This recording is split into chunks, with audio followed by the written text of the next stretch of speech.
In the quiet town of Crestwood, population just under 8,000, people knew each other by name, waved at passing cars, and left their doors unlocked. It was the kind of town where nothing big ever happened, until tragedy struck the Miller family. Margaret Miller was once described as a devoted wife and mother, doting on her 4-year-old daughter, Emma. But on a rainy autumn evening, fate changed her life forever. A patch of slick road, a missed stop sign, and a screech of tires ended with a crumpled car on the side of Route 16. Emma was gone before the ambulance arrived. Neighbors remembered Margaret's scream that night, a sound so piercing it echoed through Crestwood for weeks. She withdrew, stopped attending church, stopped answering her phone calls. Her husband left her soon after, unable to cope with her spiraling grief. It wasn't long before the whispers began. She's gone mad. Months later, Margaret reappeared in the community, but she wasn't the same. Her eyes looked vacant, her voice softer, broken. To everyone's surprise, she began showing up at county foster meetings, offering to take in children. By the following year, she had adopted 3 children, each between the ages of 3 and 6. She told neighbors she just wanted to be a mother again. The town pitied her. They thought she was healing. But then the disappearances began. One by one, the children Margaret had adopted vanished. First Emily, then Lucas, then little Sarah. Each disappearance shocked Crestwood to its core. Search parties combed the woods, posters went up on every street corner, and helicopters circled overhead. But there were no signs, no struggle, no witnesses, no bodies. The sheriff initially believed it was a series of kidnappings, perhaps even linked to a child trafficking ring. After all, Margaret's adoptions seemed legitimate. Could it be coincidence that her children vanished? But coincidence soon felt impossible. Detective Alan Hayes led the investigation.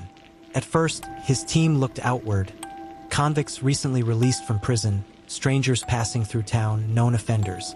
But as the weeks dragged on, suspicion began to circle back to Margaret herself.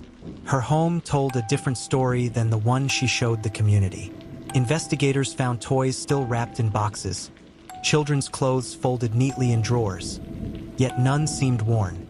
Most chilling was the locked room in her basement. Inside were dozens of dolls, each dressed in outfits identical to the missing children. Their names were stitched into the fabric of their clothes, as if Margaret had been trying to replace her real daughter through twisted rituals of motherhood. When confronted, Margaret denied harming the children. She wept, claiming they had been taken from her again. But as detectives dug into her past, an even darker truth surfaced. Emma's death may not have been an accident. Witnesses who revisited the crash recalled inconsistencies. Margaret's car had shown no signs of braking, and her husband had confided in friends that she had grown dangerously unstable before the accident. Some now wondered, had she driven into that intersection on purpose? Had Emma's death been the first crime, not the first tragedy? With no bodies, the case against Margaret relied heavily on circumstantial evidence, psychological evaluations, and the chilling contents of her home. Eventually, she was declared unfit to stand trial, committed to a psychiatric institution. To this day, the children's whereabouts remain a haunting mystery. Crestwood never recovered. Parents became overprotective, the once safe town turned suspicious, and neighbors still lower their voices when Margaret's name is mentioned. For years, townsfolk referred to her only as the Mad Widow of Crestwood. And though many believe she carried her secrets to the grave, others whisper that the truth about those children still lies hidden somewhere in the shadows of Crestwood, waiting to be uncovered. If you're not subscribed to Twisted Minds Vault, you're probably never going to see us again. If you are, then congratulations. You're among the 1% of people who get to watch and listen to unsolved mystery cases.